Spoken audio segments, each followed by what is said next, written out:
नमस्कार दोस्तों, कैसे हैं आप सब। मैं आपका होस्ट और दोस्त फिर से हाजिर हूं एक नई कहानी के साथ। दोस्तों, यह बात उस समय की है जब हमारे देश में लॉकडाउन लगा था और सभी अपने अपने घरों में थे, इस डर के कारण कि कहीं वे कोविड का शिकार ना हो जाएं।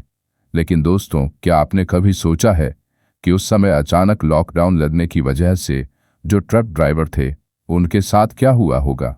अंकित ट्रक लेकर गुजरात से गोरखपुर की तरफ आ रहा था और जब वह अगले दिन राजस्थान में घुसा तो उसे मालूम हुआ कि देश में लॉकडाउन लग चुका है और जो जहां है वहीं रुके। अंकित ने ट्रक सड़क किनारे लगा दिया और ट्रक में ही आराम करने लगा। रात होते ही वह ट्रक लेकर गोरखपुर की ओर निकल पड़ा। लॉकडाउन की वजह से रास्ता एकदम साफ था और घनी काली रात थी, ना कोई बंदा ना कोई परिंदा। अंकित गाड़ी तेजी से चला रहा था। तभी अंकित को एहसास हुआ कि उसके बगल में कोई बैठा है। उसने देखा कि उसके बगल में लाल साड़ी में एक महिला बैठी होती है। अंकित को अपनी आंखों पर यकीन नहीं हुआ और उसने अचानक ब्रेक लगाकर दोबारा देखा तो उसके बगल में कोई नहीं था। वह थोड़ा डर गया, पर उसे लगा कि कोई वहम है। उसने थोड़ी दूर और चलाया तो आगे हाईवे पर जंगल शुरू हो गया। अंकित गाड़ी को तेजी से चला रहा था और करीब 1 बजे अचानक टायर फटने की आवाज आई। अंकित ने गाड़ी जंगल में हाईवे किनारे रोकी और गाड़ी से उतरकर देखा तो गाड़ी का एक टायर पंक्चर था। अंकित टायर बदलने के लिए गाड़ी में चढ़ने की कोशिश कर ही रहा था कि उसके पीछे अचानक एक औरत आकर बोली, क्या मुझे लिफ्ट मिलेगी, मुझे हरियाणा तक जाना है। यह सुनते ही अंकित डर गया और हैरानी से पूछा, मैडम, इस घने जंगल में तुम अकेली क्या कर रही हो। जंगल में जंगली जानवर हैं, आपको डर नहीं लगता। यह जगह आपके लिए सुरक्षित नहीं है। जाकर गाड़ी में बैठ जाओ, सुबह मैं आपको हरियाणा में छोड़ दूंगा। वह महिला गाड़ी में जाकर बैठ जाती है। अंकित ट्रक से टायर बदलने के लिए व्हील पाना लेकर आता है और देखता है कि उसकी गाड़ी का टायर एकदम ठीक है। अंकित घबरा जाता है, यह कैसे हो सकता है, यह अभी तो पंक्चर था। लेकिन अंकित थकान और लॉकडाउन की वजह से हो रही परेशानी के कारण सोचता है कि यह मन का वहम है। वह गाड़ी की ओर जाता है। जैसे ही वह ड्राइविंग सीट पर बैठता है वह बगल में देखता है कि वह महिला गाड़ी में नहीं है। अंकित उतर कर देखता है, आखिर वह महिला कहाँ रही। तभी अंकित देखता है कि महिला जंगल की ओर जा रही है। अंकित यह सोचकर उसके पीछे जाता है कि कहीं वह किसी मुसीबत में न पड़ जाए। जंगल में कम से कम 2 किलोमीटर अंदर जाने के बाद वह महिला अचानक अंकित की नज़रों से गायब हो जाती है और एक अजीब आवाज़ आती है। अंकित काफ़ी डर जाता है और ज़मीन पर गिर जाता है। थोड़ी देर फिर अंकित थोड़ी हिम्मत करके उठकर ट्रक की ओर चलता है और चलते रहता है। काफ़ी देर चलने के बाद वह देखता है कि वह जहाँ था वहीं है। ये देखकर अंकित काफ़ी घबरा जाता है। तभी अंकित की नज़र थोड़ी दूर जंगल में एक धीरे धीरे आ रही रोशनी पर पड़ती है। अंकित रोशनी की ओर जाता है और देखता है कि वहाँ एक छोटा सा खंडहर है। अंकित अंदर जाकर देखता है तो उसकी आंखें खुली की खुली रह जाती हैं, क्योंकि अंदर से वह खंडहर बहुत ही सुंदर था, जैसे मानो कोई 5 स्टार होटल। अंकित को कुछ ठीक नहीं लगता, क्यों जंगल के अंदर जहां लाइट की कोई सेवाएं नहीं, वहां ये 5 स्टार जैसा डेकोरेशन, लाइटिंग अंदर से कैसे हो सकती है। डर कर वह बाहर की ओर भागता है। तभी उसके सामने वही महिला खड़ी मिलती है। अंकित पूछता है, कौन हो तुम। तभी महिला बोलती है, मैं एक चुड़ैल हूं और आज मैं तुम्हें नहीं छोड़ूंगी। और वह अपने असली रूप में आ जाती है। अंकित डर से रोने लगता है और रहम की दुहाई देता है, किसी तरह मुझे जिंदा घर जाने दो। चुड़ैल अंकित पर हमला कर देती है, जिससे अंकित घायल हो जाता है और उसके शरीर से खून टपकने लगता है। देखते ही देखते उसके सामने 5 और चुड़ैलें आ जाती हैं। अंकित चिल्लाता है, बचाओ बचाओ, पर उसकी आवाज़ कोई नहीं सुनता। वे 5 चुड़ैलें अंकित पर फिर हमला करती हैं और अंकित बुरी तरह घायल होकर बेहोश हो जाता है। रात से सुबह होती है और अंकित को होश आता है तो वह अपने घरों के बीच में खुद को देखकर घबरा जाता है। जब वह अपने चारों तरफ देखता है तो उसके होश उड़ जाते हैं, क्योंकि वह एक बड़े श्मशान घाट में होता है और पास में एक आदमी खड़ा होता है जो उस श्मशान घाट की देखभाल करता है। वह आदमी अंकित से पूछता है, भाई, तुम यहाँ क्या कर रहे हो और यह तुम्हारे शरीर पर घाव कैसे हुए। अंकित रोते हुए सारी बात बताता है।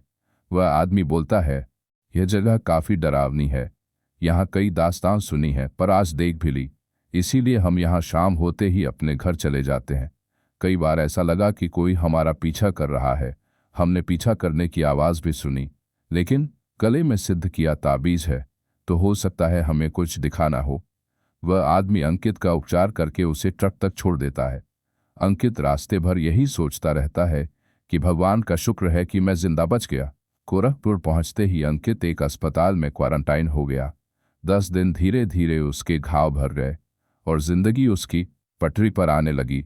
एक दिन अंकित रात को पानी लेने उठा और जैसे ही फ्रिज खोला, उसने देखा फ्रिज के बगल वही महिला खड़ी है।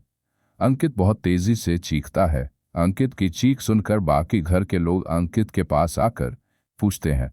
अंकित फ्रिज की ओर इशारा करता है और बेहोश हो जाता है।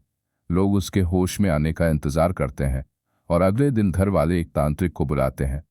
तांत्रिक जैसे ही घर में दाखिल होता है तो एक अजीब सी चीखने की आवाज़ सबको सुनाई देती है।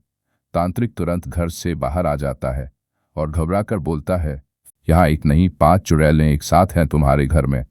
इतना सुनते ही अंकित के घर वालों की चीख निकल जाती है और वे सब तांत्रिक के पैरों में गिर जाते हैं। तांत्रिक बोलता है, डरो मत, लेकिन जब तक मैं वापस ना आऊं कोई घर में नहीं जाएगा। इतना बोलकर तांत्रिक चला जाता है और कुछ देर बाद वह अपने साथ एक बहुत ही बुजुर्ग तांत्रिक को लाता है और बोलता है, ये मेरे गुरुजी हैं। अंकित के घर वाले बोलते हैं, बाबा किसी तरह अंकित को बचा लो। तांत्रिक बोलता है, चिंता मत करो और आप सब मेरे साथ अंकित के कमरे में चलो। एक बात का ध्यान रखना कि कुछ भी हो जाए, कोई भी आवाज़ लगाए, पूजा विधि के समय कोई नहीं उठेगा। चुड़ैल आपके बगल भी बैठ सकती है और हो सकता है वह कुछ छलावा करे। सभी लोग कमरे के अंदर जाते हैं। अंदर घुसते ही अंकित के घर वालों का तन बदन सुन्न पड़ जाता है, क्योंकि जो वे देखते हैं वह बहुत ही डरावना होता है। अंकित का पूरा शरीर टेढ़ा हो गया होता है और वह छत पर उल्टा लटका होता, बिना किसी सपोर्ट के, और गहरी नींद में सो रहा होता है। बाबा चुपके से बैठकर पूजा विधि शुरू करते हैं। तभी अंकित की आंख खुल जाती है और वह बहुत तेजी से चीखकर बोलता है, तांत्रिक तू क्यों मरने आ गया? यहाँ मैं किसी को नहीं छोड़ूंगी, चला जा, वापस चला जा यहाँ से। और तांत्रिक पर हमला कर देता है। तांत्रिक उस पर जल फेंकता है, लेकिन चुड़ैल पर कोई असर नहीं होता और देखते ही देखते अंकित के साथ लगभग 5 चुड़ैलें तांत्रिक और पूरे परिवार को घेर लेती हैं। चुड़ैल बोलती है, ये पूजा रोक दे और वापस चला जा, नहीं तो सबसे अंकित को मार दूंगी।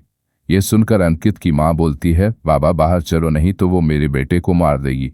तांत्रिक बोलता है, डरो मत, यह कुछ नहीं कर सकती है। अब अंकित को कुछ नहीं होगा और सब पूजा फिर शुरू करते हैं। चुड़ैल सभी पर हमला करती है, लेकिन बाबा द्वारा बनाया गया घेरा पार नहीं कर पाती। तभी अंकित के भाई का लड़का बाहर से रोता हुआ अंदर आता है। ये देखकर अंकित का भाई उठकर उसे लेने भागता है और बाबा उस लड़के पर पानी फेंकते हैं। लड़का गायब हो जाता है। तांत्रिक बाबा बोलते हैं, वो सिर्फ छलावा है और अगर किसी ने घेरा तोड़ा तो हम सब मारे जाएंगे। और अंकित का भाई बैठ जाता है। पूजा समाप्त होते होते चुड़ैल कमजोर पड़ जाती है और बाबा सबको एक बोतल में आने का आदेश देते हैं, पर चुड़ैल नहीं आती। बाबा दोबारा आदेश देते हैं, अगर तू अभी आ गई तो जहां से आई है वहीं तुझे छोड़ देंगे, और अगर नहीं आई तो तुझे आज भस्म कर देंगे। ये सुनकर सभी चुड़ैलें बोतल में चली जाती हैं और बाबा बोतल बंद कर देते हैं। अंकित बेहोश हो जाता है। बाबा उठकर बोलते हैं, ये बोतल हम ऐसे कहीं नहीं छोड़ सकते, इसको हमें गड्ढे में दफन करना होगा ताकि ये कभी बाहर ना आ सके। और बोतल के अंदर धुआं और सिर्फ कटकटाहट की आवाज आ रही होती है। बाबा अंकित के परिवार के साथ पास के जंगल में जाते हैं और बहुत ही गहरा गड्ढा करके उस बोतल को दफन कर देते हैं और अंकित को एक नया जीवन मिलता है। दोस्तों, अगर आपको यह कहानी पसंद आई हो तो चैनल को लाइक, शेयर और सब्सक्राइब करना ना भूलें और अपना सुझाव कमेंट्स बॉक्स में देना ना भूलें। धन्यवाद।